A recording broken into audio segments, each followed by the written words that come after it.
Hello, everybody. Welcome to the 328th episode of Real Hawk Talk. I am Brian Nemhauser. You can find me on Twitter and Instagram at HawkBlogger. And I'm starting tonight with a kind of a surprise. There was not one, not two, not three, not four. There's probably four reminders in chat about what time Real Hawk Talk was going to start this week, 7 o'clock p.m. Pacific time. And Evan Hill asked, like, I don't know, like maybe an hour after I was like, 7 o'clock, we're all good. He's like, so we're doing 6 o'clock tonight. And it's Evan that is the one that's actually here on time, and Nathan Ernst is late, dude. How do you explain that? Man, I don't. So these Twitter GCs, like, we need to be. Can we pin comments in Twitter group chats? No. Because I feel like that assumes there's any active development going on that platform. No, that's fair. You know what? Not to. So here's the thing. You know this about me, Brian. I'm normally a very detailed person. I'm a calendar person. I'm type you are A. a calendar person. I'm a little bit of an a-hole, like when it comes to like that type of type A rigid. I'm just rigid. But what I do is our chats get going sometimes, and I just don't scroll all the way up. So, but in this case, it sounds like it was barely above my messages. So you literally came in after my message and started talking about some sort of Bitcoin something or other, and I'm like, so it was like right there. But it's okay, dude. I think what I'll start doing is I will baby you. I will put a calendar invite in your calendar, because I understand being calendar driven. Like I used to be calendar driven, and like if you don't see it in front of you, you forget about it. I get it. And you're not even as old as I am, not even close. I literally am at the point, dude, where I can be on my phone in an app thinking like, oh, I got to go to this other app and do whatever it is. And I forget. By the time I switch apps, I forgot what I'm doing there. That's how old I am. And I am verifying that you did say it like 15 times. So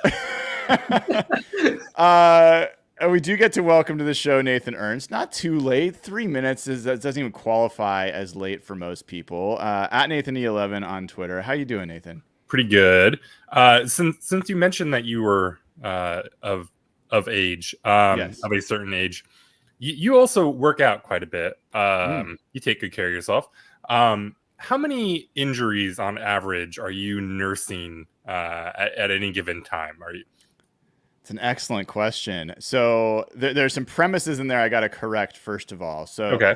I kind of do this with taking care of myself. I will either be in a death spiral of, thousands of calories of desserts every day, and like no exercise, or I'm like on top of it. And so the most injury prone I am is the first week, especially the first couple days of getting back into a workout routine.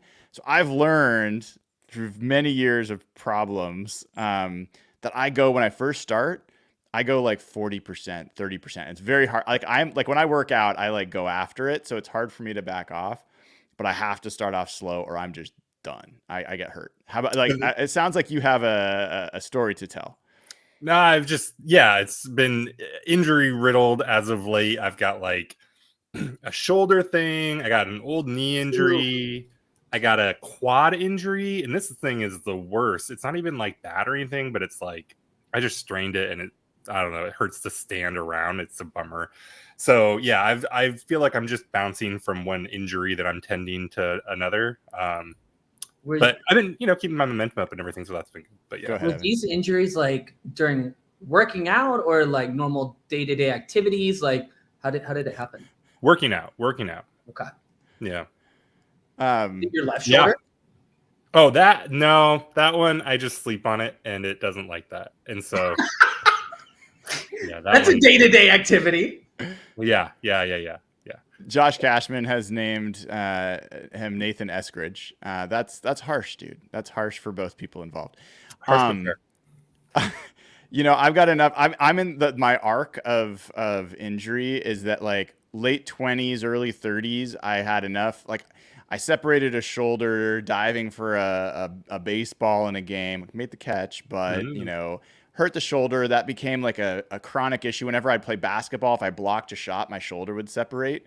And like it got to the point where I couldn't play basketball without causing all sorts. So I'd started like winnowing down the sports I played.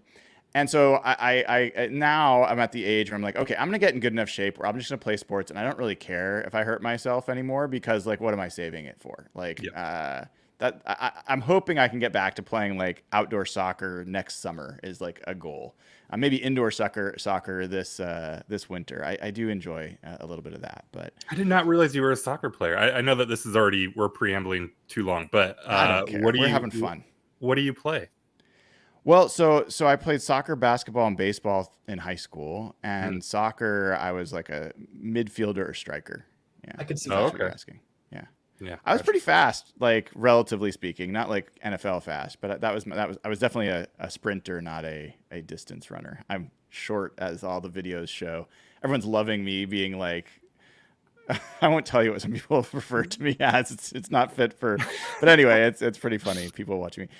So I got to tell you guys a quick story before we will get into all this stuff. We got great stuff to talk about. We got Pete Carroll stuff to talk about. I got some sound from Mike Macdonald I want to play for you guys and get your reactions to. Ooh. So I got to paint a picture though for you, because we're talking about exercise. So I had the choice of kind of driving to the VMAC and taking a shuttle from like the landing during training camp, like for the reporters to the things, or I asked if I could bike. It's like a 7-8 mile bike ride. And I was like, they're like, yeah, you can bike. So I've been biking to and from the VMAC, but that means that I walk in to the Seahawks facility with all these professional people wearing spandex. It's like, it's quite the scene. I'm like sweating. And I walk in there, and I walk into the media room, and every day everyone's like, "Oh, Jesus, like, dude, what are you doing?" And so then I change, and like, but that has been like, I don't know about you guys, but finding something that you can exercise as part of your day is actually really nice, but it's very embarrassing too. So, I'm willing to make that sacrifice, but I thought you guys would appreciate knowing how much I'm willing to humiliate myself for my fitness. What color is your spandex, Brian? Well, I mean, the shorts are black, but like the shirts all vary. Like bike jerseys are all very loud. Generally. Okay, so this isn't like one of those one pieces where it's like I envisioned like hyper close, like yeah. kind of showing everything. It's not a one piece, but it's not great. I don't think anybody in the world looks good in biker clothes. They're pretty bad looking. Mm-hmm. But speaking of looking good, I have to ask you this, Evan. So you post all these thirst traps on your Twitter account. I do not. Yes, you do. I do not. Yes, you do. You post these pictures of you working out. How many people have slid into your DMs from your thirst trap pictures? Approximately 3 people. Really? So it's greater than 0, but less than I would have thought. Yes, and the gender makeup is not my preference. Got it. Jen Maz is like, you can wear sweats, Brian. Jesus. You know what? Like, I get this from my family as well. Like, I've biked. I used to bike to work like 20 miles, and like, there's just one way I bike at this point. It's the most comfortable for me, and I don't care if other people think I look stupid. That's kind of, I'm that age, so that's just kind of how it goes. All right, we missed a super chat I want to get to. I think just one. We also have Beverly Sheriff. No way. Beverly. Are you Jamie's mom or family member? Because I interviewed Jamie Sheriff today, and I'm wondering if Beverly, if she's tuned in, let us know. But we have Mike Jarrell's dad is a member. I don't know if you guys know that. He's a member of the YouTube channel now. Hopefully Beverly is also, but either way, she's a club level member, and I wanted to welcome Beverly. So that's very, very cool. And then there was a super chat from 12th Man North that says, "Evening, gentlemen. Need your training camp feedback on G. Scott's take that Howell has basically closed the gap on Geno as a starter. Thoughts?" I think G. Scott has me blocked on Twitter. What's that? Did you blocked on Twitter? Has me blocked on Twitter. Yeah. Of all the people on Seahawks Twitter, you've got to be pretty high on the list of percentage blocked, I would guess. Probably, but I don't think I've ever interacted with him. So that's why I was kind of surprised to see it. Yeah, I don't know. I mean, I like G. He's a nice guy. Nathan, you've watched these games the last couple weeks. You've seen Sam Howell play. Is there anything in there that you're like, yeah, man, let's open up this competition more? I don't think I've seen him do anything that I wouldn't expect Geno to do in the same situation. He's ran a little bit more. Geno can do that though.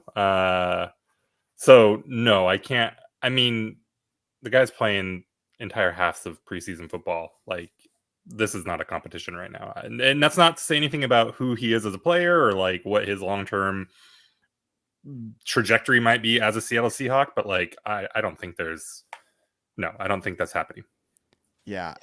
If the phrasing was has closed the gap, that's a factual statement, because Sam Howell, the gap was Grand Canyon wide, and now it's they're within the same vicinity. You could probably, see it from the other side, but no, any implication that this is like a real competition is just not true. I vehemently disagree with that, and I think most people would as well. All right, so a couple things before we get into some of the video of Mike Macdonald. We got to talk about the Pete Carroll thing. Did you guys get a chance to hear any of the audio from Pete Carroll, the interview with Doug Baldwin? Sounds like you did, Evan. Not the audio, but like quotes. Yeah. So I played some of that sound for folks this morning, and I was curious if you guys had any reactions to at least what you've read about what Pete said. Evan, we can start with you, since it sounded like maybe you got a little bit more exposed to it. Yeah, there was one thing that really stood out to me. And again, didn't listen to the full conversation, but first of all, I thought them running into the parking lot together, like incidentally, was super funny to hear Running about. into each other in the parking lot. Yes. Like not in their cars. Yeah. I'm just imagining like how awkward that. I mean, Pete Carroll's not awkward, so I don't think it'd be awkward from Pete's perspective, but I think Mike Mac is a little awkward. So I could have seen that interaction just being like, I don't know, kind of funny to witness from like a third person perspective. But the one thing that did stand out to me that I thought was like super respectful and honestly just like a testament to Pete and everything he did in Seattle is he mentioned very intentionally, not quoting, specifically here word for word, but he said basically he was staying away from the team and the franchise pretty intentionally, letting the guys do their own things. I forget the exact words, but I think when you have a franchise reset with this, especially with like a leader that was so beloved across the organization, across fans, across players, across the entire staff, it's been 14 years that Pete was, the head coach here. You really do, I think, need to give some like emotional breathing room to the new guy to give him the opportunity to really like establish his footprint. And by the way, I think this is like with any organizational major leadership change like this, when somebody is so beloved, like it's probably wise and respectful to withdraw their presence. So I think I just found that super cool from Pete. Like, I know he loves everybody in Seattle. I know he's super close with the ownership and everything like that. And I'm sure Pete probably wants to be running up and down the football field right now. But I just thought the fact that he communicated, not only the fact that he's doing that intentionally, sort of staying away from the franchise, but also is publicly communicating that, I think is not only like a sign of respect towards Mike Mac, but I think just a testament to his legacy. Like, this guy is doing it the right way. He's handling this transition perfectly. I know there were questions about how involved he was going to stay with the team, and all that sort of stuff. And I know it's very delicate, but I just like couldn't be more impressed with how he's handling this. And frankly, I expected nothing less. So, yeah, Nathan, it's one of those things where when I've listened to the interview and I listened to that sound, I've been under the assumption that Mike Macdonald was kind of keeping distance and was kind of being a little bit proud a little NIH about not wanting to reach out to Pete Carroll and do things his own way. But it sounds almost the opposite, that Pete's basically kind of not wanted to have that contact. And as much as I think Pete is a class act, I also like, how he felt about the Jets thing when he got fired. How he felt about the New England thing. Like, that sticks with him. And I think that this probably stuck with him as well. I don't know if he's doing the distance for the Seahawks' sake, or if he is like not ready to have that relationship. Honestly, it bummed me out a little bit, because I feel like Mike Macdonald could benefit a lot from having Pete as someone he could reach out to.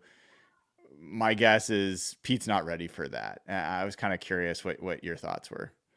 Yeah, I didn't hear the audio, so it's hard for me to get a read on it. I would say there's probably a lot of things, though, that are going into it. Like, you're probably not wrong. Like, there's a little, like, I think a lot about his comment about, like, it's all you now, John. And how much of that is like, no, it's all you got to do this by yourself now. Yeah. But I'm sure there's lots of stuff going on too. Like, I mean, he's obviously having to transition, and so maybe he's trying to be intentional about it from that perspective. And I don't know whether Mike's being too proud or not, but like, I'm sure he wants to make his own name and all that too. So just a lot of weird things that I think it makes the most sense for him to, just be away. And sounds like the relationships are fine. I don't know if there's no hard feelings, but there's not animosity.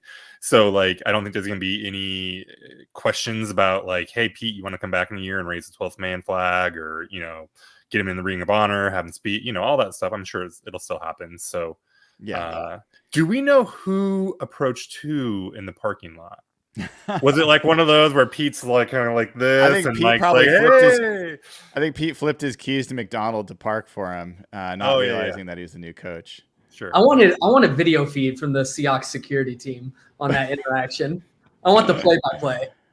What do you guys think would be the appropriate game or type of game to have Pete raise the 12th man flag? NFC Championship game against the 49ers.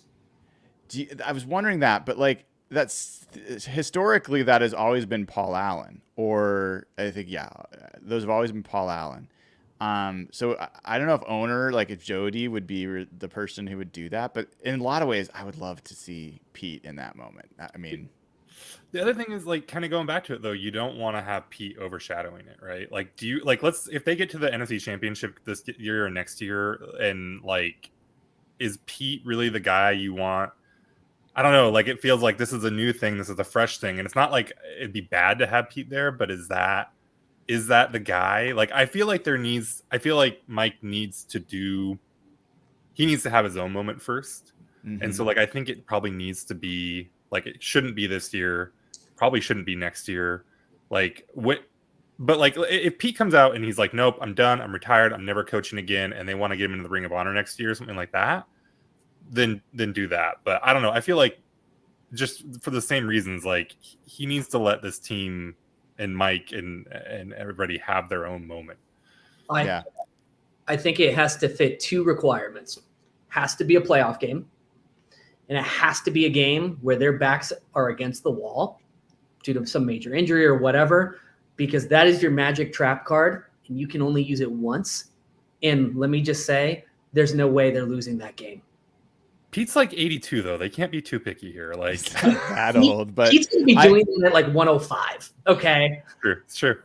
I kind of agree with Nathan, not about the 82, but just about I want to make sure he gets to do it. So I don't think they should wait that long. But I do also agree, like, I am already like unreasonably at the point. This is totally unreasonable, but I'm going to own it.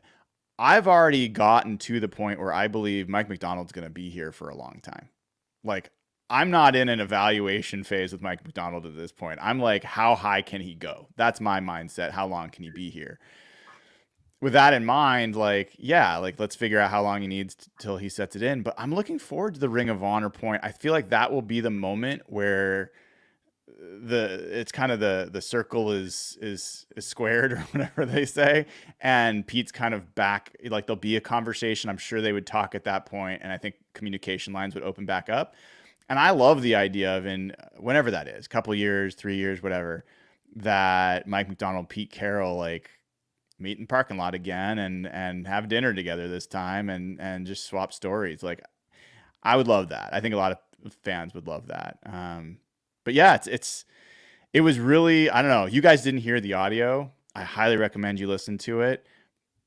Just hearing Pete's voice, it hit me a little bit. Just hearing like, I was like, wow, I've not heard that voice in a while. Hearing him talk to Doug Baldwin, who did the interview, it was a good listen. So definitely recommend it.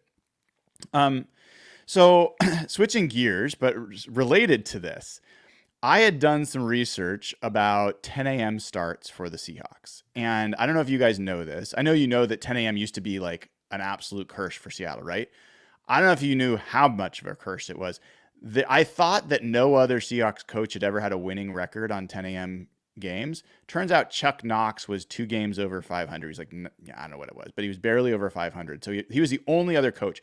The Seahawks only won 40% of their 10 a.m. starts before Pete Carroll started here. They won 60% during the Pete Carroll era. So like he had something going that no one else had figured out. So I wanted to ask Mike Macdonald about it. And here is what he said. Well, I was very well aware of that stat, and to commend everybody involved in how they've done it around it, done it at a high level, and we're trying to implement a lot of the same methods that they've done in terms of when we're traveling, the sleep schedules, things like that. So, hopefully we keep the trend going and hopefully we improve on it. So the interesting thing there is like, he knew, I read him the numbers. He's like, I'm very well aware of this stat. And, he commended the people who've done it before. I'm just curious, like, how did that, like, knowing that we just heard about the Pete Carroll, like, level of interaction, what's kind of your reaction to that, Nathan? Well, I actually heard you ask this question. It was a good question. And I remember, though, I want to say when he first got hired, even, he mentioned this. Like maybe even in his opening press conference, he mentioned like, hey, getting ready for 10 a.m. starts or something like that. So I do I believe him when he says like, I'm very aware of it. And it's something they've been paying attention to. He's a really big sports science guy too, right? So yeah. So I'm sure this is something that hopefully they just have this in the building. Like I'm sure like Pete obviously deserves a lot of credit for turning that around and also just having teams that could win anything at a 60% rate. But I'm guessing that Pete wasn't necessarily masterminding like how exactly they were able to pull that off and keep their guys in good shape. He probably relied on the same sports science guys that are still there, that like that knowledge should be in-house. So hopefully it's something that he can keep rolling forward. And I think the way that we've seen this team be prepared and how they've played and stayed clean and kind of everything they do, that so far in the preseason, like hopefully that's something that it's a positive sign that they're going to be able to pull this off and keep everybody ready and crisp. Evan, any thoughts on that before I play the next one? I didn't think so. All right. Next bit I wanted to play is Mike responding to a question about third downs. And he was asked about, I think it was Aaron Levine asking about that third down's been better. Well, third down's been better on offense, but on defense, it was good the first game, not quite as good the second game. Listen to how Mike Macdonald talked about third down defense. We're on offense, defensively not so much. I don't know what the actual numbers were. I think they're like 37%, but you don't count penalties. And then I think there's another stat like they converted like 4 of 7 third and 10 pluses, which is like a huge no-no. So we looked at our execution in those situations. You can't be getting man penalties on third and long in the fringe area. So there's a lot of room for growth on defense. I thought we took a step back this week. So we gotta improve in that area. I love how blunt he is. Okay. Yes. That's what I wanted to hear your thoughts on that. I said this like at the beginning of like training camp, and I kind of got a lot of shit for it on Twitter. But like it feels like he's just more blunt about some of the areas they need to improve on than Pete was. Am I wrong? Wait, say that again? It feels like he's just a little bit more blunt in terms of there are areas for improvement. Like, yes. It doesn't seem like he minces words. He's like, yeah, we sucked on 3rd and long today. Like, we got to clean it up. We took a step back. That's nice to hear. It's very different. It's like real. It's like not only an upward incline, right? Yeah. Before I respond to that, Nathan, what were your thoughts? No, I think you in the last week pod, I think you described him as like, when he wants to tell you something, he's gonna tell you like flat out, and this is an example of that. And then, but like, there's a lot of things he doesn't want to talk about, like injuries or things like that, and you maybe get less out of him in some of those areas. So it's an interesting like deal with him. But yeah, he's really blunt, and I like it too, because I feel like sometimes coaches get cagey about weird stuff. Like, other coaches aren't going to know they let the other team convert 4 of 7, 3rd and 10 or whatever, 3rd and 10 plus. Like, everyone knows this. So like, he obviously feels comfortable. Like, yeah, we sucked ass on 3rd and long. And like, it's cool that he's willing to talk about things that are obvious too. Yeah. I mean, that's part of what I liked. What struck me was, yes, he's blunt. He was highlighting the things that were very frustrating to me as a fan watching that game. How many times have the Seahawks been a team that give up 3rd and long conversions, right? And for him, that's not like, oh, that was bad, or we're going to mince words. Like, that's like a no-no. Like, that cannot happen. And then he talked about the other thing, which was penalties. And like, we cannot give up I think there was 4 3rd down conversions on penalties alone in that game. And for me, it is comforting, whether it's realistic or not, or like reasonable or not, to know that the head coach is seeing the same flaws and acknowledging those same flaws. Because then if you don't acknowledge what the flaws are and you don't like name them, your chances of actually doing something about them, I feel like, get less. And as much as I love Pete, and I'm sure in the room, like inwardly, Pete's messaging was probably different, but I have to imagine Pete was never like, hey, this isn't good enough. That's not the way he talks. And so I do think there's times where it gets a little bit lost in translation of like, no, we are not at the friggin' bar. Like, this is not acceptable. And I don't think that's going to be a problem with Macdonald. I think the guys are going to know exactly where they stand and exactly where he stands, which I think is cool. So Nathan, we will do patron questions after this next. I'm going to play one more sound from Mike Macdonald. I'm going to do some super chats that I know are waiting, so we won't forget those. But I want to play this last one. This is one. So I've asked Mike Macdonald about analytics and about decision making for coach. And I don't know if you guys paid close enough attention to the Titans game. There was an opportunity for Macdonald at the end of that game to go for it on 4th and short in Titans territory with 2 minutes left, or take a long field goal. He chose to take a field goal, and I did some math about this, and it's a little hard with the preseason. You don't have all the data you need to really get a true 4th down, calculation, but roughly speaking, it was probably a 3 to 4% better win probability to go for it than it was to kick it. But it wasn't crazy, like, different. So I wanted to hear, I asked him, like, is your process for doing that the same in preseason as what it will be for regular season? And here's what he said. Process, yes. Same decision. Don't know, how things change. There's all the numbers involved. We've debriefed on it. It turned out to be about even. Whether to go forward or not, but when you go backwards on, after a half-yard line, figured give Jade Mine another shot and put it in the defensive hands to go close it out, and we didn't do that. In a situation like that, do you have somebody in your ear telling you the probabilities, or is that all? We have language that we share, so you're not, it's not this convoluted like math equation or whatever. But Brian Ayers gives it to me in real time, and those are things that going into that series of downs. So I kind of knew what we were going to do based off the result of the play, and based on how it shakes out, then you make a final decision. Like I said, we'll let the data drive a lot of the information we're going to do, but at the end of the day, you got to make a call. What's what you feel is best for your team, and what's best to win the game. What was that? What drives much of the decision making? You heard him. Nathan, are you okay right now? You're in. Well, actually, I'm a little sad because I think there was a little bit extra on the end of that, right? The thing that caught my attention really was one. I don't think he knows his kicker's name, which is understandable. J-My is what he calls. Is he called him J-My? It sounds like Jake Myers. Yes, and I was also, how concerning is it that our head coach already has to send the kicker out to build up confidence? He's had such a terrible preseason that he's already like, the data set, we go with the data, but this dude's shook. We got to get him back out here, see if we can work through this a little bit. Yep. I hadn't thought about just how tainted Jason Myers is infecting the mind of our coach. But seriously, though, Evan, I mean, I had the same reaction as you. Like,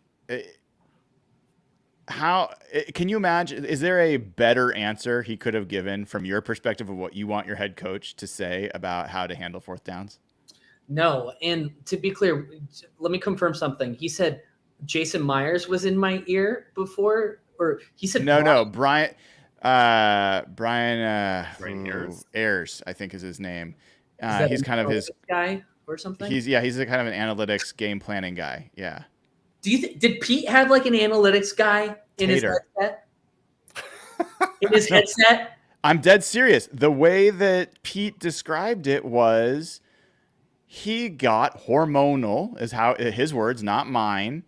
And he needed someone to be in his ear to control him from, doing something he'd regret. And Tater was the guy designated to be in his ear to tell him like what the right thing to do was. So you go from, and like, we love Pete. We just talked about how much we love Pete. Isn't just to screw up with Pete, but like, that is a massive gulf of a difference between a coach who is making purely emotional decisions that has a guy that has no analytics or data to work with, giving him information, don't be hormonal or do, to what we just heard from Mike Macdonald. I mean, Nathan, as someone who is very analytically oriented, how did that hit for you? I mean, I think it's really cool. Like, obviously the process is there. They have a legit, like you're saying, someone who knows the data a little bit, not just a crony. I thought his immediate answer was really interesting too. Like, the process will be the same, the outcome might not. Which, we'll see how that ends up shaking out. Like, we'll see how much he ends up overriding the data. Like, I mean, this is a scenario where he went against the data. Maybe a small thing, but still the right choice was to go for it. So we'll need to see how it plays out. But yeah, it's exciting that they have a modern approach to this, which is just not something Pete brought to the table. No, I mean, I just got to recap real quick. He knew the data. He knew he has a process. They debriefed on the process afterwards. He knew then afterwards how close it was. He had already evaluated whether that they made the right. From a decision-making standpoint, like, check. And then he's like, yes, this was a situation where we're trying to placate our kicker a little bit. And so that factored in, but it won't necessarily. They did ask about that later, but that he's going to let the data speak for itself. I mean, I do think the proof will be in the pudding. It is a lot harder to make that decision in a game when the game's on the line and you can take the lead with a field goal. That is a tough moment to say go for it. It just is. So we'll see in the moment what he will do. But I thought that was fantastic to hear, and a pretty big juxtaposition with what we've seen on the Seattle sidelines for really ever. I just want you to know I'm like 10 page refreshes deep on Brian Ayers' Twitter feed right now, just to see what type of man this is whispering into Mike Mac's ear. Okay, tell us. I didn't know he had a Twitter feed. Oh, I found it, baby. I found it. Okay. I don't know if I'm going to put him on blast, but his Twitter bio, it says it's 3 steps. Get about 6 hours of sleep. Not sure how I feel about that. Number 2, eat a breakfast. Number 3, stay hydrated. It's not bad advice. Not bad advice. I don't know if that's like an edict that I'd want to live by necessarily, but anyways, we're gonna stop. Let's get to some super chats and then we will get to patrons. So questions, Nathan, if you can pull those up, we'll get to those in just a moment. Colin Ludstrom, who is a patron and a YouTube member, says, my take, Coach Mike is dialed in. He gets it. I think we all agree with that. Colin, thank you for the super chat. Connor Moat, super chat, also a YouTube member, says, with the depth at wide receiver, how would you feel about moving on from Tyler Lockett this year? How big would the drop off be? Either of you thinking Tyler Lockett doesn't get on the team this year? Yeah. He'll make the roster this year. I mean, it's like, remember, they like reorganized his money, right? Yes, that is the key thing. They restructured his deal. They can't cut him.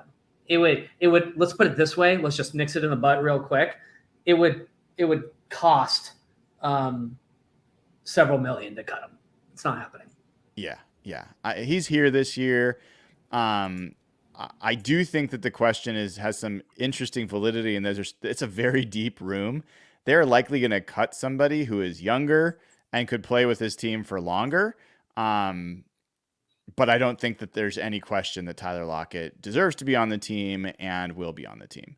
Another super chat from Rom says, longtime subscriber, love this channel. I like Hawk Blogger Mornings, but this is my favorite. That's okay. I love this myself. Brian, your energy is infectious. Well, there is no vaccine for that, but I appreciate your support. Thank you. Oh my gosh. Eric Tams has gifted 5 memberships. Love this. This is my favorite thing that people do. Brings more people in. If you want to gift memberships, you've got to be either on desktop or on Android.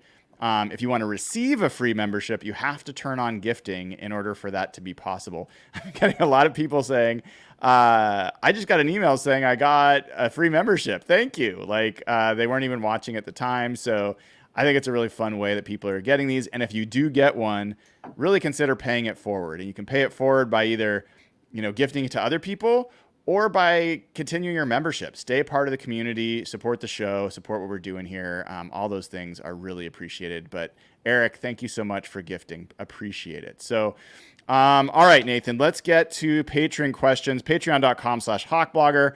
We just got a new Ring of Honor member this week, which is a huge deal. And that person, who I'm not going to name because I like to keep things a little private, is going to be at Daniel's, or at least it can be invited to be at Daniel's Broiler with with us, as well as Jeff and some other Ring of Honor members in just a few weeks. So looking forward to that. Nathan, what do we got in terms of questions this week? So Braxton says, in baseball, you have players with the moniker of Quad A, great AAA level players that always have trouble succeeding in the major leagues. Has there been a Seahawks player this offseason that you think is an equivalent of that? Evan, who's your Quad A player for the Seahawks right now? I don't even know what that means, guys. Explain this to me. So in baseball, there's players, how there's minor leagues in baseball? Yes. Yeah. AAA is the highest of the minor leagues. So sometimes players are like too good for the AAA level, but they're not good enough for the majors. So they call them 4A players. They just kind of like fall in between. They're not quite there. Sure. Remember Dustin Ackley. Dustin Ackley was a Quad A player. Okay. Do you have a Seahawks equivalent? Who is doing great, or who is exceeding in the preseason that you think is not going to be a real pro, or at least not a real contributor this year? Hasn't D. Eskridge made a couple plays this preseason? Has he? He did. He had a 22-yard end around against the Chargers, so that counts. Okay. I feel like he's had a few catches. That's kind of who my mind goes to. Probably won't make the roster, but might fall in somewhere. I was teeing you up for some Sam Howell hate. I know that you are not a... I'm not a hater. I'm just a Sam Howell realist. Brian over here is a Sam Howell cult member, okay? You thought about G. Scott in that take, closing the gap? I thought that came from Brian. This guy's been glazing him for weeks on end. It's insane. Brian, who's your Quad A player? I would say... Maybe Aesop Winston. Really good player. I think he can be a solid 3, 4, 5 receiver, but probably not someone who's really got high end upside beyond that. I don't know if that's a good fit, but that's who comes to mind. Is Wallace, what kind of role is Wallace going to have in the regular season? Kayvon Wallace? Yeah. I think he's the third safety. I think he's going to be on the field a lot. Interesting. Okay. Yeah. I wonder if he might fall into that a little bit, but I guess we'll see. Okay. Troy Fagan, Byron Murphy Enjoyer says Sam Howell has played well in the preseason. Seems to be coming along in practices now too. If there was a QB needy team with an elite trench player like a guard or maybe an edge defender, would you consider trading Howell and rolling with Walker as backup QB? I'm going to say maybe let's drop the elite part of this because I don't think you're trading Sam Howell for Micah Parsons or anything. But Brian, is Sam Howell on the trading block? Is he somebody that Seattle could shop for some immediate help? I mean, this could have been a topic in the first 2 weeks of camp, because despite what Evan says, which is often untrue, I was sharing in all my notes and all my shows that Sam Howell was not playing well and was really, really, really not playing well, and that PJ Walker looked potentially like the better quarterback. And it's been a huge turnaround since then. And I think Sam Howell's played 2 very good football games in the preseason, especially this last one. And I just don't see any benefit in trading him. That's not the guy I would move. He's 23 years old. He gets a chance to learn under Geno Smith and Ryan Grubb. I just don't see the upside to doing that. So no, for me, it's a no. I don't think you'd get back anything worth what you would be giving up. Evan, Sam Brown wants to know who is the better Seahawks kicker, Steven Hauschka, Blair Walsh, Sebastian Janikowski, or Jason Myers? Was Steven Hauschka ever an All-Pro? I don't think he was. Jason Myers was a alternate second team All-Pro or something like that, right? I'm looking this up. I think he was. At least I've been declaring it on Twitter for like a couple of years now. If he wasn't on it this last year, then no, I don't think he's ever been an All-Pro. Didn't he have? I'm looking it up right now. Steven Hauschka, by what I'm seeing, never has even made a Pro Bowl. Seahawks has selected a first-team NFL players All-Pro team. No. Wait, that's different. different. I don't see any record of him making. He made 2 Pro Bowls. So he's a Pro Bowl kicker. Answer the question, Evan. It's Jason Myers, and it's not close. I mean, the crazy thing is that Janikowski had a higher field goal percentage for the Seahawks. I don't know if that's Can true. you imagine Janikowski? Yes, there's no way.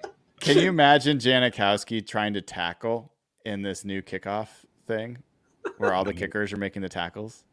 You remember him trying to make tackles, right, on kickoffs? It was like... I remember him trying to move. It looked horrifying. Like, that dude was ready to break. Like, rotate his chest, and it was like not happening. Okay, Brian.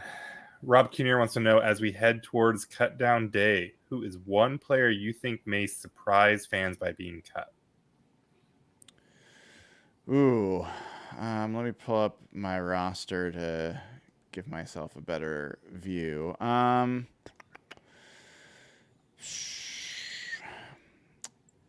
Maybe the 2 Auburn cornerbacks, James and Pritchett.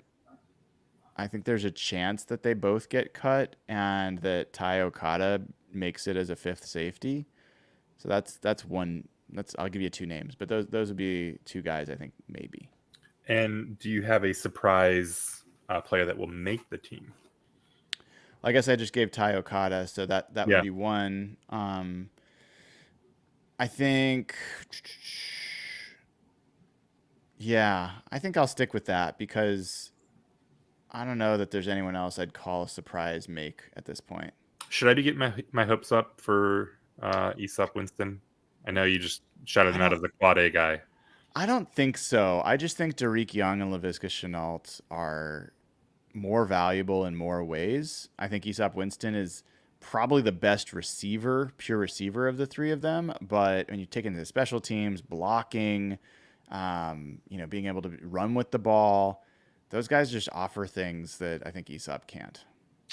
Is it 5 or 6 that they carry a receiver? I forget. It varies. I got him keeping 6 this year, Okay. with Aesop being just below the cut. Got it. So Ed Chan has a question for Brian, but Evan, I'm sending it your way. Talking about extending Geno Smith. What do you think a Geno extension could look like right now? And one that, Geno would assumingly want. And just throw that out of comparison. Jared Goff got $153 million over 3 years, $113 guaranteed. Is he getting Goff money? Oh, man. Well, let's set it in context right now. So right now, 8, 9, 10, 11, 12, 13, 14, 15, 16. Right now, Geno Smith is the 19th highest paid quarterback in the NFL. It's a great deal. That's such an absurd deal. So let's just put that in context first, how absurd that is on an average per year basis. There was that report that came out, I think last week or this past week, that the Seahawks had at least been having discussions with his representation, which is not like a huge shocker. Now, what I could see them doing as most likely is so if you remember his original deal that he had with Seattle, it included escalators where if he hit certain basically benchmarks, then his salary would increase for the following year and retroactively apply against the cap. I wonder if they bump that up for him before the season, because they wouldn't have to adjust anything cap wise before the season begins to do that, right? So I almost wonder if they just tweak like the escalators and make it more, maybe not obtainable, but more in value. The reality is the season is close. They could get an extension done if they really wanted to. It would save them cap space. Like, there's no reason not, like, if they could come together on terms, there's no reason they can't do it right now. It's really whether or not you want to shell out, I don't know, $45, $46, $47 million a year for this type of guy for the next 3 years. I think you do. But I'm not sure the franchise 100% is in agreement with that. So, who knows? I mean, let me go blunt and on the record here. I'd have no problem giving him like 3 years, 135, 140, 145. Like, come on. It's not that big of a deal. So this, I don't think Howell is challenging Geno in any meaningful way right now or this year, but I do think he does complicate the extension, because even if the team is comfy with giving Geno like a 3-year 150 or 3-year 140 or whatever, if Howell is looking good and you can get him for a lot cheaper, and now you roll over Geno being the 19th highest paid QB to Howell being the 19th highest paid QB, like, that does get tempting. It's obviously a gamble because Geno is fairly known at this point and has played extremely well. But yeah, I wonder how much he complicates the extension conversation. Here's the thing. I want to jump in real quick. Howell's been playing better. Howell has not shown the ceiling to even reach Geno's, I think, typical game, let alone his best game. And there's questions already from people about whether Geno's good enough to beat the 49ers, to win the big game, all that kind of stuff. So I personally, as much as I like Sam Howell, I like the trade, I like that he's on the team, I think he can develop. I'm always looking at, like, what's a player's ceiling. I don't think he's shown a high enough ceiling yet to where I'm ready to say, yeah, let's get the better deal. Because I think you could get a better deal and drive off the lot with, I was going to say Hyundais, but Hyundais are kind of nice now. So you know what I mean. That's the thing the Seahawks have to be careful about. It's just crazy. The quarterback landscape is so stupid. Like, Josh Allen right now, who feels like he just got paid, is the 14th highest paid quarterback. Yeah, he was just asked about that. He had a great answer today about what did he say? He's like, I had my day. I feel pretty good about it, and I'm sure I'll have my day again, sometime down the road. He's just like, He's like, I got enough. So there's a great answer.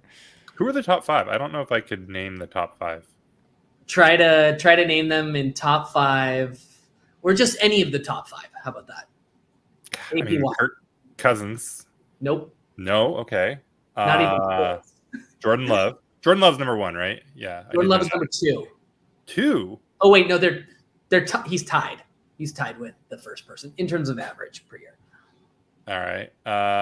Mahomes. Mahomes is 13th. Good Lord. Oh, this is gonna be embarrassing. I don't know. Just tell me.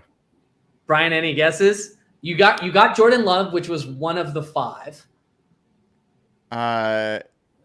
Is Goff up there now? Goff is 5. Oh, he is. Yeah. Okay. Just at $53 million a year. Is Tua up there now? He is number 4 at 53.1. Wow. And then you're missing a guy who, come on, gives the Chiefs struggles a little bit. Oh, Lamar. No. Then it's Joe Burrow. Burrow. Joey. Oh, $5 million a year. where's Lamar? Lamar is number 7 at 52 million. Okay.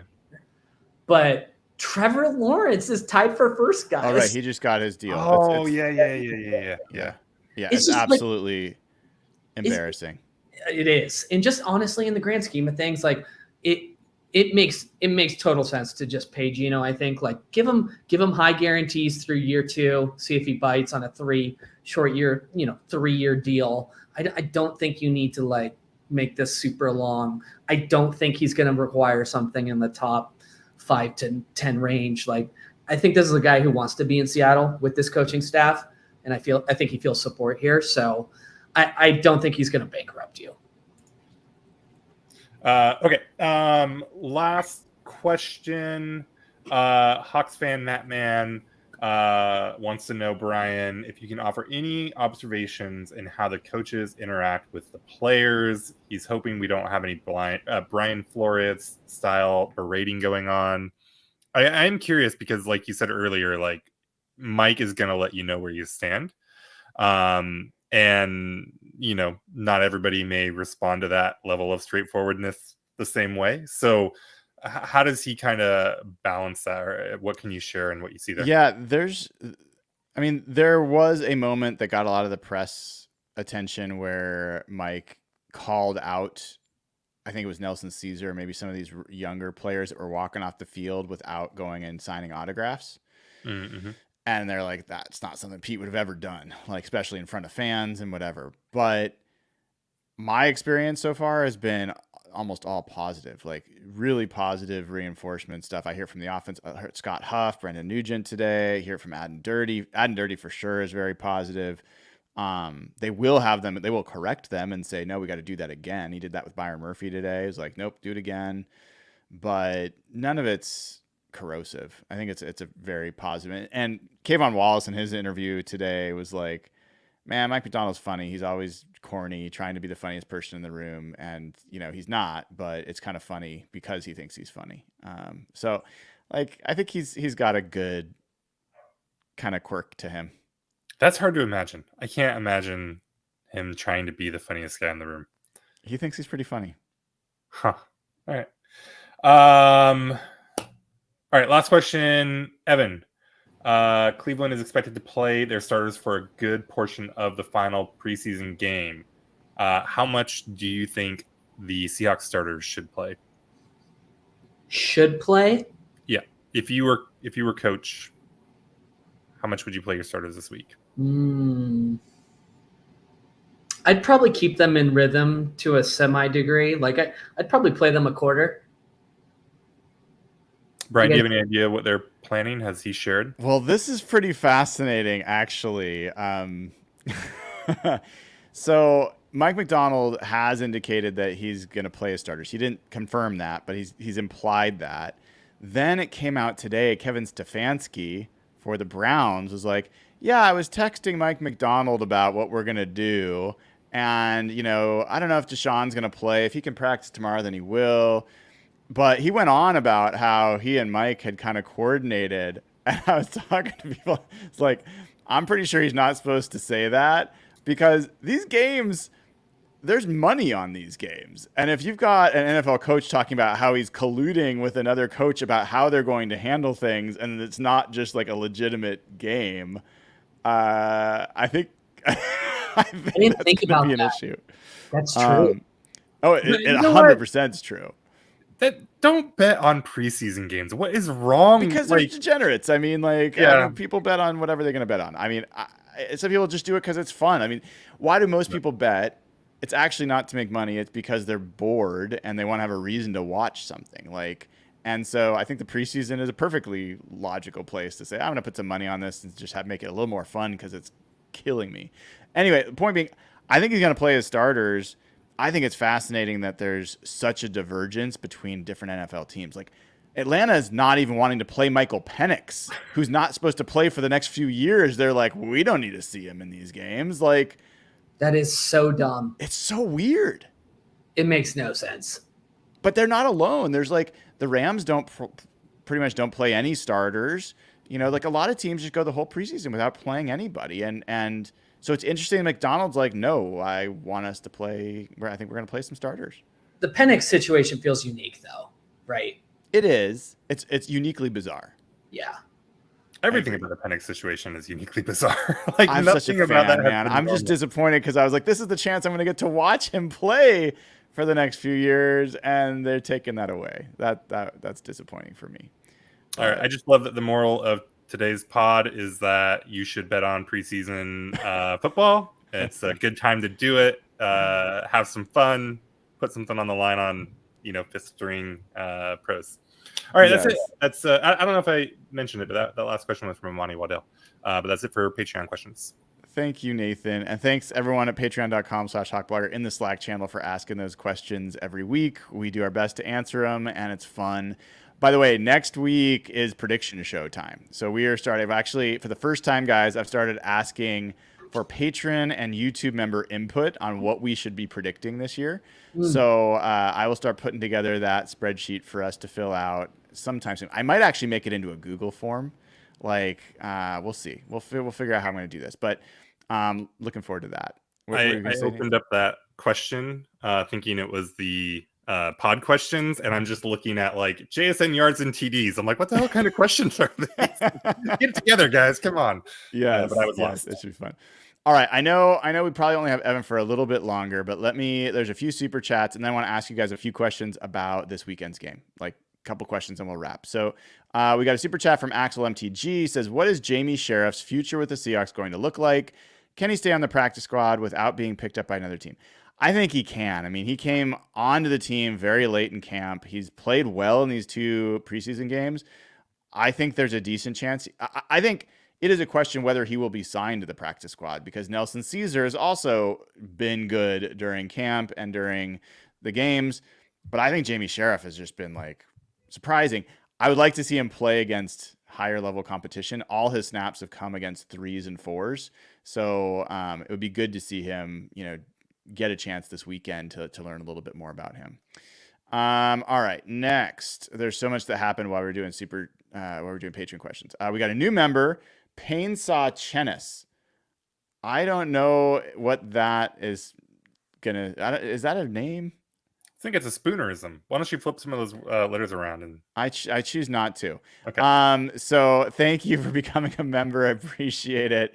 Isaac Lipnick, 12 for life, has gifted 5 more Hawk Blogger memberships. Man, Isaac, thank you so much.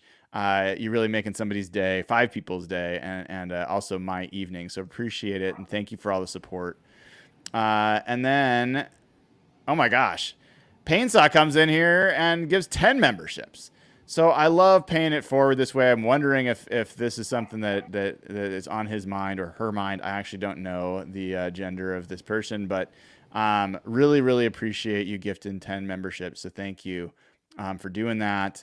Growing the show, growing the channel. Very cool.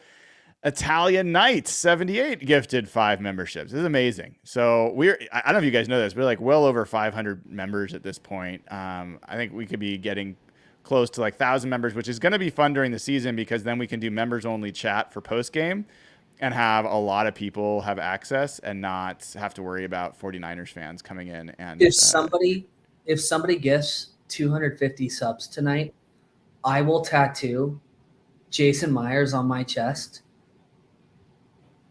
I'm not going to. You won't, though. We're going to You retract won't. this. We're going to retract. You won't do I it. can't commit to this. I can't commit to this. We've done this before. But I appreciate the idea. All right, let me see if I missed anything else from. Oh wait, another super chat from Troy. If 4 of you were Inside Out movie characters, do you guys know the movie Inside Out? I have not seen this movie, and somebody was just making fun of me for it. Do you know what it's about though? Like it's like inside your head, you've got someone who's joy, someone who's anger, like rage, like that. So you know the basic premise. Who would each of you be? Dana, Brian, Evan, Nathan, and Jeff. Clearly, joy, anger, disgust, sadness, and anxiety. All right, you guys got to arrange these. Who's who? I think I'm Joy, obviously. That one's easy. I think that's Dana. All right, fine. Yeah, that's Dana. I think I'm anxiety. Yes. Yes, 100%. Well, great. That leaves anger, disgust, and sadness for me and you, Brian. I think Jeff is disgust. That's true. Yes. Oh, yeah, 100% actually. Yes. So you and me between, I think I might be anger. I might be sadness. I went back and listened to some of your rants, Brian, late last year after the Steelers game. Let me tell you, that was a different human being we were doing. All of us were different people back then. You know, there's the other ones too. There's the Ouvroir lady. Who's the French lady? I haven't seen the second one, so I don't know if these are. Oh, okay. Yeah, but I love this question. That's pretty funny, Troy. And to your point, Evan, all this is fun and games until the real games start. I won't be able to control whether I'm angry or not. Like that's going to be up to the Seahawks. So we'll just see. Wait, Jason's asking how much is a membership? It's $2.99 for Hawks Nest level, $2.99 a month. Is cheap just to get in. Club level is like I think $6 a month, and suite levels $25 a month. That's the we gotta raise those prices. Inflation, baby. I know. Well, we try to keep this inclusive, my friend. All right. Last few minutes. Let's talk about this last preseason game. So they're gonna play their starters most likely. They're playing the Browns. Evan, for you, what are you hoping to see in this game? Is there anything that you, other than staying healthy, obviously, anything that you care about in this game that you're going to be paying attention to? Yeah, I would love to see. This is kind of like a continued answer off of what I feel like we saw in week 1. I want to see a really disciplined defense. I want to see limited tackle misses. I want to see clear communication. The communication was an issue actually that Mike Mac called out as an area of improvement that they need to make over the past couple of weeks. The whole close your eyes, hear the play type of thing. I'd like to see them communicating well with each other. Their coverages line up. They look like they know what they're doing. That was like one of my biggest frustrations with this football team over the past couple of years is they just felt unprepared defensively in so many different scenarios. So I'd love to see that execution just continue to rise defensively. It's not a sexy answer, but it's what I feel. Nathan, how about you? What was the question? What do I need? Yeah, to what matters to you in this game? Like, I mean, it's a preseason game. Other than health, obviously, starters are going to play some. Is there anything that would give you more confidence about the season if you saw it happen in that game, or vice versa, that would be like, oh man, this might be worse than I thought? Well, definitely be keeping a close eye on all the roboting by the linebackers. No, you won't. I will actually. I want to see how Terry Knight is filling those hook zones, and I mean, I actually am legitimately curious about this. I know, Griff is smiling somewhere. It's such a ding dong. It's a fair question. Knight played well, but they got gashed on some stuff there. And I mean, I don't know. We're not going to see either Baker or Dodson this week, right? We will not see Jerome Baker. We will see Dodson. Will we? Okay. Yeah. If the starters are playing, he'll be out there. Okay. Yeah, I mean, it will be really interesting to see how the defense works around that and how the starters play it compared to how Radigan and Knight and O'Connell play it. I mean, that is really like honestly the only thing I'm probably like really closely watching as like some kind of indicator for what the season is going to be like. Beyond that, I don't know. I'm kind of excited. Like, I feel like they were more active on the defensive line against the Titans, and so like doing more of the twists and stunts. It'll be fun to see if they show more of that and how will they execute it. Especially with the starters out there, like Sheriff and some of these other guys were. They were being pretty effective disrupting the quarterback. What's it going to look like when you got, Nwosu or somebody like that out there doing it? But no, I don't know. I'm desperate for the season to start because like so much of the preseason, I'm like, I don't know what I can't like. There's nothing I can take from this really right now. So yeah, that the robots. I want to see the robots. Yeah, the whole 18-game season thing I think is wrong for like a lot of reasons, especially for the players themselves. But as a fan, I won't mind having a shorter preseason. Like it's like I'm ready to. All right, guys, let's leave it there. I appreciate everyone taking the time tonight to hang out and talk before this game. I'm going to actually be at the game covering it in the press box. First time I've ever done that for a game in Lumen Field. And we're going to do a chat party. We're going to do it. I can't stream from the press box. I got the no on that. But there's nothing that's keeping me from having my laptop open and chatting with all of you during the game. So I'll share my thoughts in there. Whoever wants to join, it would be great to have you 7 o'clock on Saturday. And then we will really kick off. Next week will be the prediction show, and we're going to be into the final countdown till the games start to count. So we will talk more about Bo Nix. We'll talk more about everything else in future shows. If you haven't given the show a like and click subscribe, please do. And then obviously sign up as a YouTube member, join at patreon.com/hawkblogger, and I will see you tomorrow morning for Hawk Blogger Mornings. Till then, we got Jeremy Damon as a new member. Welcome. Thank you for joining right before the end. Love it, Jeremy. Welcome to the crew. I'm Brian Nemhauser. You can find me at Hawk Blogger on Instagram and Twitter. This has been episode 328 of Real Hawk